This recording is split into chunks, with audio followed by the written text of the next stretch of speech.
Jamah senam hidupku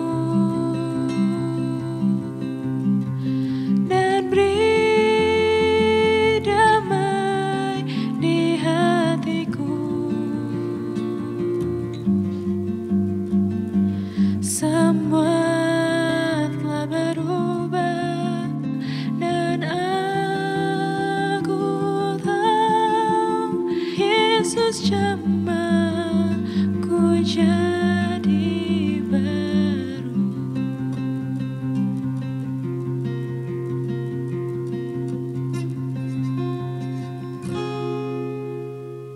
Dia jamah segenap hidupku dan beri damai di hatiku.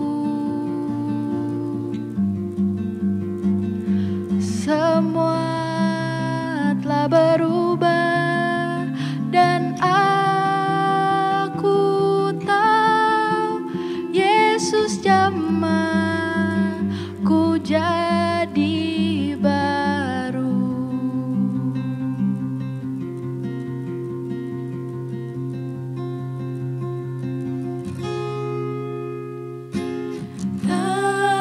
Tertindih dengan beban berat, dosa dunia menjerat.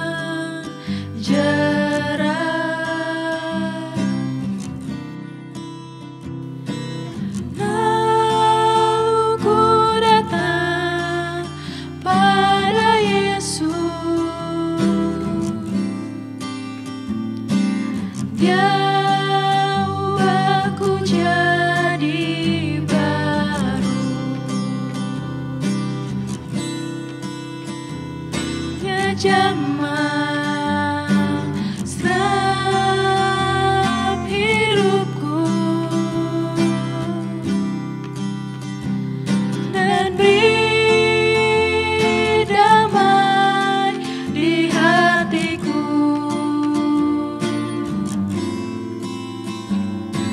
Semua telah berubah dan aku tahu Yesus jamah ku jadi baru.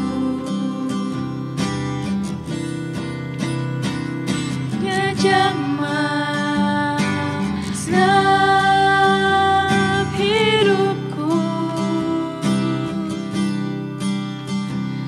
dan beri damai di hatiku.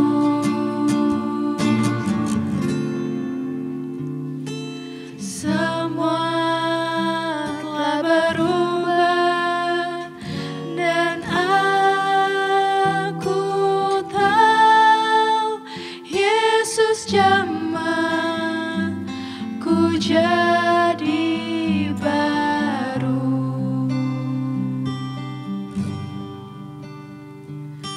Semua telah berubah dan aku tahu Yesus jamah ku jadi baru.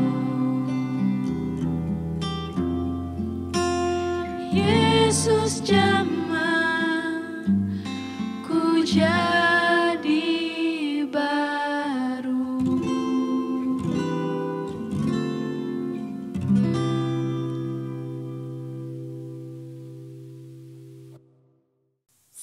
Shalom Bapak Ibu, Saudara-saudari yang dikasihi oleh Tuhan, apa kabar? Saya percaya bahwa kita yang mengikuti live streaming atau yang menonton video ini akan diberikan kekuatan dan diberkati melalui firman Tuhan pada kesempatan ini. Puji nama Tuhan, kita akan memulaikan untuk firman Tuhan ini, tetapi sebelumnya kita akan berdoa terlebih dahulu. Kita berdoa. Segala pujian dan syukur kami naikkan di hadirat-Mu ya Bapa. Kami bersyukur untuk semua waktu dan berkat Tuhan dinyatakan bagi kami. Tuhan baik dan luar biasa dalam keberadaan hidup kami. Kami bersyukur kami memasuki di tahun 2023, di awal tahun ini, semua karena kasih dan anugerah Tuhan. Kami percaya kami tidak sendiri, ada Tuhan yang menyertai, yang memimpin kami, sehingga kami boleh merasakan akan kasih dan kekuatan dari Bapa.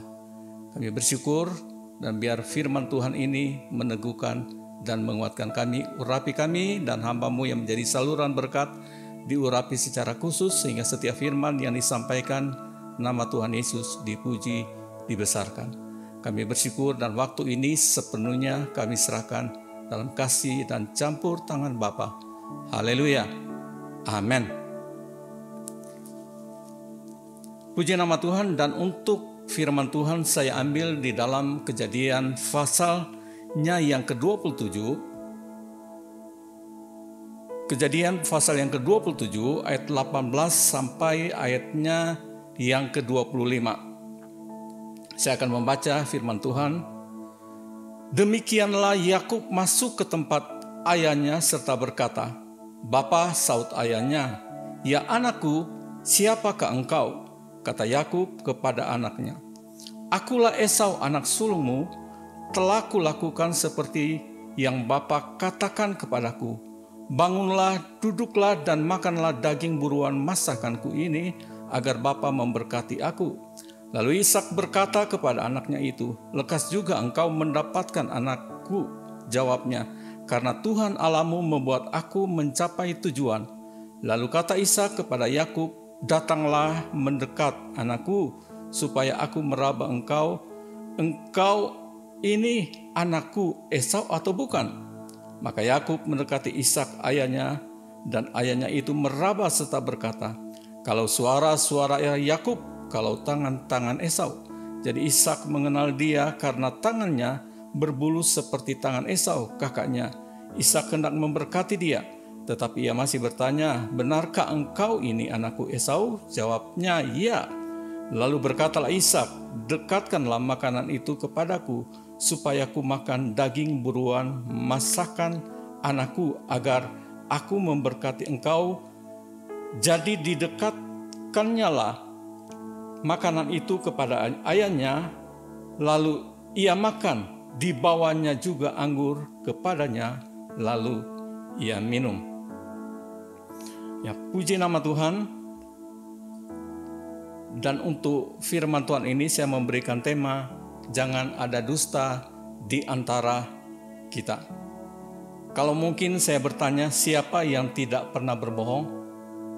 Ya, kita bisa jawab sendiri. Kalau mungkin kita menjawab begini, saya tidak pernah berbohong, justru kita sudah berbohong. Sebagai manusia biasa, kadang-kadang kita mengatakan sesuatu yang dusta atau kata-kata yang berbohong, baik sengaja ataupun tidak disengaja. Tetapi biar kalau kita melakukan itu, biar kita datang kepada Tuhan sehingga Tuhan mengampuni kita. Jadi kita belajar di sini tentang keluarga Ishak di sini, karena Ishak juga pernah berbohong mengenai Ribka. Ya. Jadi pada waktu dia akan memasuki tanah Gerar, Ishak ini berpikir begini, nanti kalau istriku aku katakan kepada orang-orang yang ada di Gerar, dia adalah istriku, nanti menimbulkan masalah. Dia berpikir begini, baiknya aku akan mengatakan bahwa Ribka itu adalah saudaraku. Memang betul, Ribka adalah saudara dari Ishak, karena Ribka itu adalah saudara perempuan dari Laban. Jadi ada persaudaraan antara Ishak dan Ribka, saudara. Tetapi kita melihat motivasinya apa dari Ishak ini. Apakah dia pengen aman? mencari aman, atau dia ingin mendapat sesuatu dari Abimelek di tanah Gerar. Kelihatan tidak berbohong, tetapi kalau kita mempelajari, rupanya Ishak juga berbohong. Motivasinya apa? Mencari aman. Kenapa dia tidak berkata, ini istriku, sehingga tidak terjadi permasalahan? Jadi motivasinya sebetulnya berbohong. Jadi ada yang mengatakan begini, kan tidak apa-apa, setengah berbohong. Ya, jadi setengah berbohong tidak apa-apa. Berbohong tetap berbohong. Atau ada yang mengatakan begini, berbohong putih, artinya untuk kebaikan orang lain.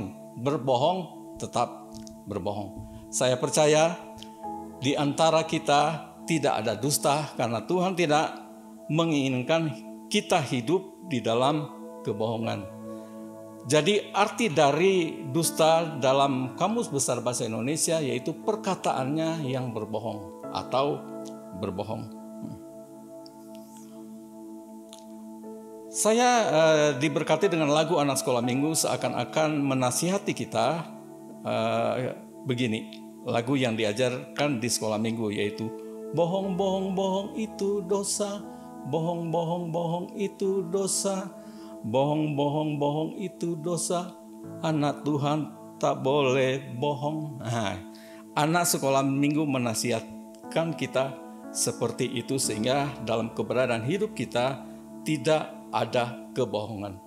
Kembali kepada Yakub di sini sebagaimana kita baca yang sudah disampaikan tadi, bahwa sebetulnya dari keluarga Ishak, jadi Yakub papanya adalah Ishak, yaitu keluarga yang kurang sehat.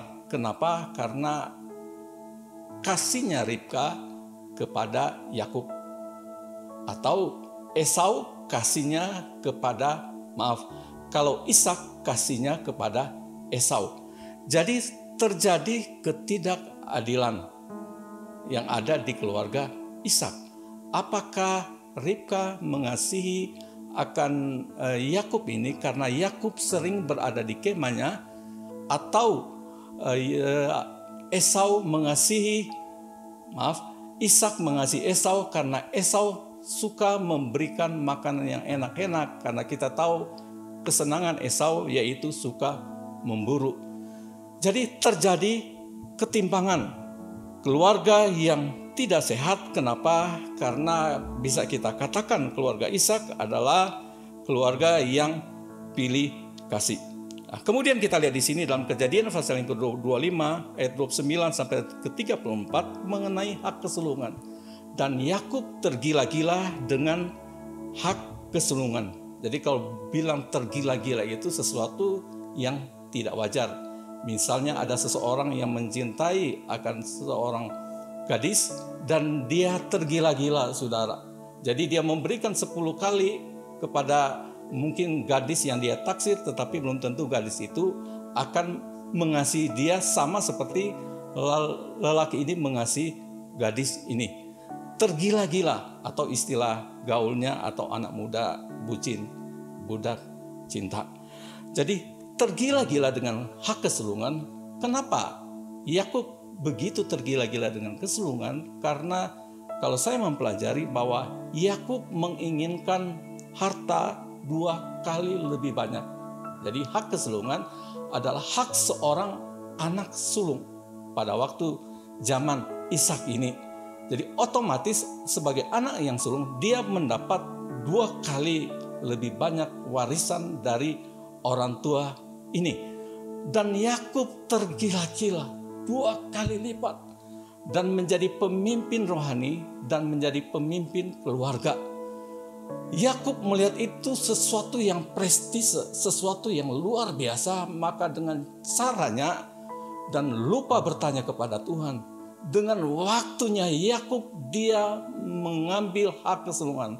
Hak kesulungan yang kalau kita membaca dalam kejadian ini, Yakub memang mendapatkan hak kesulungan tetapi dengan cara curang, tidak sportif.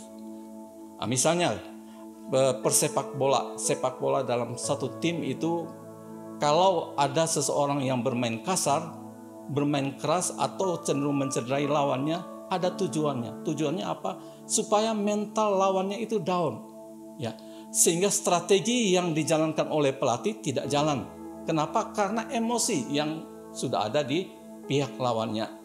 Jadi makanya banyak kali disampaikan bahwa jangan terpancing dengan dengan lawan yang bermain kasar. Tetap fokus dan tetap ada kerjasama tim.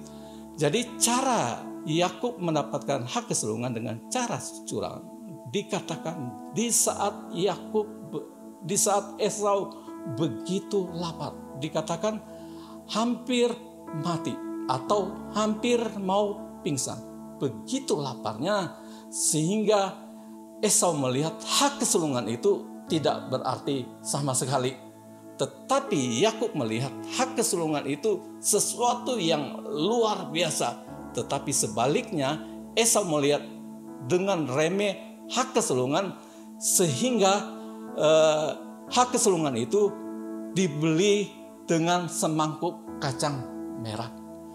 Begitu Esau meremehkan akan hak keseluruhan itu. Kita bersyukur kita diselamatkan karena anugerah Tuhan. Bukan usaha kita, ya. Kita tidak bisa memperoleh keselamatan dengan usaha kita, dengan perbuatan baik kita, dengan amal saleh kita. Tetapi keselamatan itu adalah pemberian, diberikan secara cuma-cuma. Masanya ada di sini, apakah kita melihat anugerah itu sesuatu yang luar biasa atau sebagaimana Esau melihat hak keseluruhan itu dengan remeh, saudara, ya, meremehkan hak keseluruhan itu. Kita bersyukur kita sudah diselamatkan karena anugerah dari Tuhan. Anugerah adalah pemberian dan manusia tidak bisa mengerjakan keselamatan. Dan kita bersyukur untuk semua anugerah ini sehingga kita melihat itu hal yang membuat kita lebih lagi semangat bekerja melayani Tuhan. Anak-anak muda tambah lagi semangat di dalam melayani sebagaimana Tuhan percayakan kepada kita. Ya, terus di sini saya melihat di sini pada waktu dia mengambil hak keseluruhan dengan cara curang, hati nuraninya di mana, saudara? Ya, kenapa? Karena dia melakukan yang tidak benar kepada kakaknya. Karena dia tergila-gila, saya ulangi di sini, karena Yakub tergila-gila dengan hak keseluruhan, hatinya menjadi serakah. Satu kali saya pergi di perkebunan kopi, kemudian ada teman saya katakan, Jem, kalau masuk di perkebunan kopi ini punya seorang anak Tuhan. Jadi anak Tuhan itu termasuk adalah seorang anak Tuhan yang sudah dapat mengajar firman Tuhan. Mempunyai perkebunan kelapa, dia bilang, kalau kamu masuk di kebun kelapa pemilik bapak ini, karena berhektar-hektar besarnya, kamu kalau mau keluar dari perkebunannya bisa salah jalan, kesasar. Kenapa? Karena perkebunan itu terdiri dari kelapa semua, saudara. Jadi kita mau ke kiri perkebunan kelapa, ke kanan perkebunan kelapa, sehingga sulit untuk keluar. Begitu besarnya. Tetapi apakah pemilik kelapa itu merasa cukup dengan kekayaannya? Ternyata tidak. Pemilik kelapa ini masih mengambil tanah tetangga-tetangganya. Dengan misalnya di daerah saya ada patok tanah mungkin digeser. Ambil 15 cm, 20 cm. Kalau itu bertahun-tahun dia melakukan itu, mungkin dia bisa mendapatkan 1 meter. Ya. Merasa tidak cukup. Sudah diberi kekayaan yang luar biasa, tetapi dia merasa tidak cukup sehingga dia melakukan hal yang curang. Begitu juga dengan Yakub ini, dia menjadi serakah karena dia melakukan hal yang tidak benar kepada kakaknya, ditambah dengan kerjasama dengan ibunya yaitu Ribka. Makanya ada pepatah yang mengatakan, ada niat, ada kesempatan, maka terjadilah rencana itu. Niat sudah ada dan kesempatan ada. Sehingga antara Ribka dan Yakub itu melakukan perencanaan yang matang. Sehingga terjadilah apa yang dinamakan Yakub Esau menjual hak kesulungan kepada Yakub dengan sepiring kacang merah. Ya.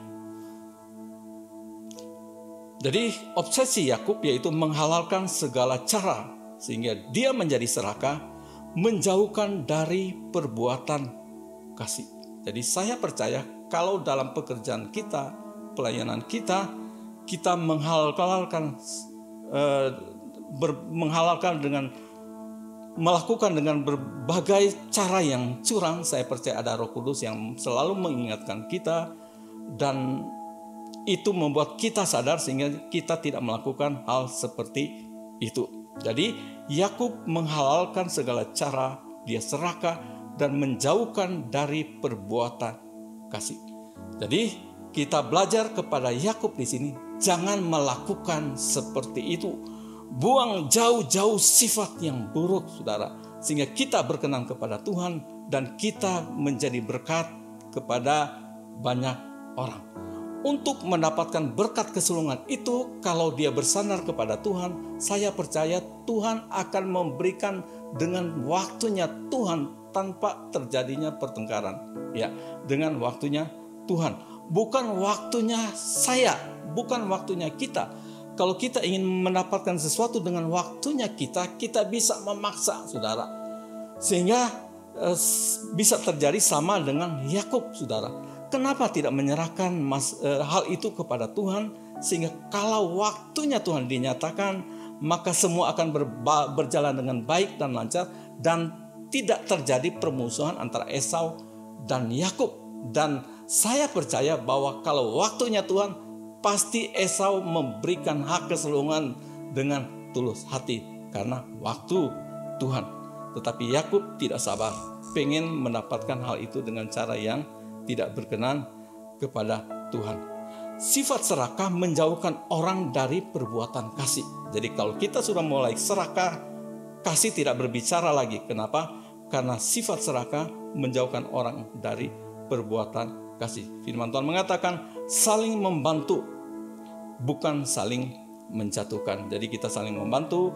Kalau ada teman kita yang mungkin mengalami kesulitan, masalah, kita bisa berdoa dan membantu menguatkan dia sehingga dia kembali ke jalan yang benar dan memuliakan nama Tuhan. Jangan ambil jalan pintas sebagaimana Yakub, akibatnya fatal. Tuhan punya cara untuk memberikan berkat kepada kita dengan cara Tuhan. Mungkin kita membutuhkan pekerjaan, mungkin kita membutuhkan sesuatu. Kalau kita menyerahkan kepada Tuhan, Tuhan punya cara untuk memberikan berkat itu. Jadi bukan dengan cara kita, tetapi dengan cara Tuhan. Pasti Tuhan nyatakan, dan pada waktunya kita akan mendapat apa yang menjadi pergumulan kita. Jadi kedua di sini, dan kita melihat bahwa Yakub berbohong kepada ayahnya, di mana doa berkat itu sebetulnya untuk Esau. Tetapi kalau sebagaimana kita sudah membaca tadi, bahwa Yakub membohongi Ishak, saudara ya, sehingga sebetulnya berkat itu untuk yang sulung dengan cara yang tidak berkenan kepada Tuhan. Dan saya percaya bahwa hati nurani dari Yakub ditekan sedemikian rupa, yang penting dia sudah mendapatkan hak kesulungan dan berkat dari Ishak ayahnya. Jadi kita melihat di sini, akibat dari kebohongan-kebohongan terjadi ketidakpedulian, terjadi ketidakadilan, mendatangkan percekcokan. Termasuk kalau kita lihat di sini, saudara, pada waktu Yakub menikah dengan Lea dan Rahel, terjadinya pertengkaran. Jadi Lea membenci Rahel dan menuduh merampas Yakub. Jadi kita lihat di sini bahwa Yakub cinta kepada Rahel, tetapi Lea cinta kepada Yakub. Yakub kurang mencintai Lea. Saya tidak tahu apakah karena fisiknya mungkin kurang cantik, atau sifat-sifatnya saya tidak tahu, atau Rahel begitu cantik sehingga Yakub begitu mencintainya. terjadi percekcokan. Akibat dari apa? Kebohongan dari Laban, saudara. Mestinya yang diberikan kepada Yakub adalah Rahel, tetapi justru diberikan kepada Yakub Lea. Apa yang terjadi? Karena begitu cintanya kepada Rahel, maka Yakub rela bekerja 7 tahun lagi untuk mendapatkan Rahel. Jadi saudara yang dikasih dalam Tuhan, kenapa terjadi percekcokan dalam rumah tangga akibat kebohongan-kebohongan, termasuk kebohongan dari Laban, saudara. Sehingga anak-anak Lea begitu tidak menyukai akan Yakub, saudara. Akibat yang diwarnai dengan kebohongan-kebohongan seperti ini. Jadi terjadi ketidakadilan di mana Yakub tidak mengasihi Lea, saudara. Yakub lebih mengasihi Yusuf dibandingkan dengan anak-anak Lea. Jadi Tuhan mencintai keadilan, saudara. Karena Tuhan mencintai keadilan, maka Tuhan membuka kandungan kepada Lea, sehingga Lea memiliki banyak anak laki-laki. Jadi kita bersyukur kepada Tuhan bahwa Tuhan adil di dalam kehidupan kita. Karena keadilan Tuhan, maka ada surga dan neraka. Jadi orang yang tidak mau percaya kepada Tuhan ada neraka, tetapi orang yang percaya kepada Tuhan ada surga. Itu keadilan dari Tuhan, ya. Tetapi kalau kita melihat dalam berikut ini bahwa Yakub punya hati untuk mau berdamai karena dia sudah melakukan hal yang curang kepada Esau, sehingga Yakub berniat untuk berdamai karena dia tidak hidup di dalam damai sejahtera. Pada kesempatan ini kalau kita melakukan hal-hal yang curang, saya percaya Roh Kudus selalu mengingatkan kita untuk kita mau berdamai dengan orang yang yang melakukan yang tidak benar kepada seseorang, misalnya minta maaf. Sama halnya dengan Yakub, dia tidak ada damai sejahtera walaupun dikatakan dia sudah sangat kaya, punya istri, 2 istri, punya anak-anak, tetapi dia tidak ada damai sejahtera. Makanya dia ingin kembali ke tanah kelahirannya untuk berdamai dengan Esau. Apa yang terjadi? Respon Esau yaitu Esau memaafkan Yakub. Jadi kalau waktunya Tuhan bekerja, kekerasan hati dari Esau, kalau Tuhan merubah hati Esau, semuanya akan terjadi. Sehingga Esau diberi hati yang lapang untuk memaafkan Yakub, saudaranya itu. Kenapa? Karena waktunya Tuhan. Jadi saudara yang dikasih dalam Tuhan, jangan memaksakan waktu kita, memaksakan bahwa kalau kita butuh sesuatu, Tuhan sekarang ya Tuhan, sekarang. Tetapi Tuhan mengatakan 2 jam berikut atau besok atau tunggu dulu. Pasti kalau terbaik bagi Tuhan, pasti terbaik kepada kita. Waktu Tuhan pasti yang terbaik. Ya, sebagaimana ada lagu yang mengatakan seperti itu. Walau kadang tidak dapat dimengerti, tetapi saya ulangi di sini, kalau waktunya Tuhan pasti terbaik bagi kita. Karena kita sudah melihat contoh, kalau Yakub memaksakan waktunya, akibatnya begitu fatal. Ya.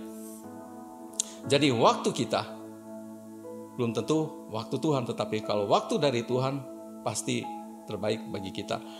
Untuk mendapatkan sesuatu butuh proses tanpa berbohong. Tetapi ini menjadi pergumulan kita, termasuk saya, belajar untuk hal itu. Dan kita juga belajar untuk hal itu. Karena kita sebagai manusia biasa kadang-kadang melakukan kebohongan-kebohongan, baik sengaja atau tidak sengaja. Tetap percaya waktu Tuhan, ya. Jadi jangan anggap remeh anugerah Tuhan sebagaimana Esau menganggap remeh anugerah Tuhan. Jadi kita bersyukur kita sudah diselamatkan, kita sudah disebut anak Allah. Pada waktu kedatangan Tuhan, Dia akan menjemput kita sebagai gerejanya. Bagi kita yang sudah percaya sungguh kepada Tuhan. Dalam hidup di dunia ini ada proses. Kadang-kadang proses itu menyakitkan, tetapi proses itu membuat kita kuat dan kita dekat dengan Tuhan. Dan saya percaya kita tidak sendiri. Ada Tuhan yang mampu menolong kita dan menguatkan kita. Yang terakhir dalam Efesus 4 ayat 25 dikatakan, karena itu buanglah dusta dan berkatalah benar, seorang kepada yang lain, karena kita adalah sesama anggota. Berkatalah benar, sehingga kita menjadi berkat bagi banyak orang. Tuhan akan memampukan dan meneguhkan kita sehingga kita mampu mengatakan sesuatu yang benar. Dan saya percaya bahwa kita tidak sendiri. Ada Roh Kudus yang selalu bersama kita, yang selalu mengingatkan kita kalau kita melakukan sesuatu yang tidak benar.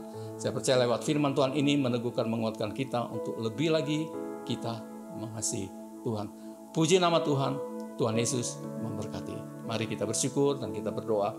Bapa Surgawi, terima kasih untuk firman Tuhan yang meneguhkan, menguatkan kami, sehingga kita mampu untuk berkata benar. Ampuni kami kalau kadang-kadang kami masih melakukan hal yang tidak benar di hadapan Tuhan. Kami percaya bahwa Tuhan yang memampukan, menguatkan kami sehingga kita hidup di rel yang benar, mengatakan sesuatu yang benar. Ampuni kami kalau kadang-kadang kami melakukan yang tidak benar di hadapan Tuhan. Terima kasih, diberkati kami semua, diberkati Bapak Gembala kami, diberi kesehatan, dipulihkan kesehatannya, sehingga Bapak Gembala kami boleh merasakan kasih dan kuasa yang dari Tuhan, sehingga di dalamnya nama Tuhan Yesus dipuji, dibesarkan. Beliau diberi hikmat kebijaksanaan dalam menggembalakan jemaat Tuhan. Berkati Ibu Gembala kami, keluarga beliau diberkati oleh Tuhan. Semua majelis, semua jemaat diberkati. Diberkati kami yang sudah mendengarkan firman Tuhan ini. Tuhan yang memberkati kami sehingga kami boleh dikuatkan dan memuliakan nama Tuhan di mana kami berada. Diberkati kami semua, anak-anak muda di sini diberkati oleh Tuhan yang sudah mengurus untuk pembuatan video ini, sehingga lewat media ini banyak orang diberkati oleh Tuhan. Terima kasih untuk berkat dan waktu yang Tuhan nyatakan bagi kami. Dalam nama Tuhan Yesus, kami sudah berdoa dan mengucap syukur. Haleluya, haleluya. Amin. Puji nama Tuhan, Tuhan Yesus memberkati. Semua telah berubah dan aku tahu Yesus jamah ku jadi baru.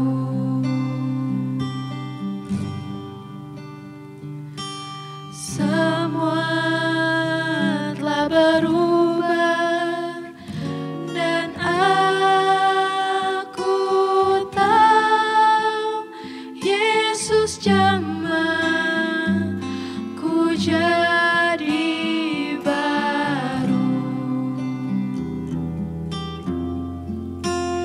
Yesus jamah ku jadi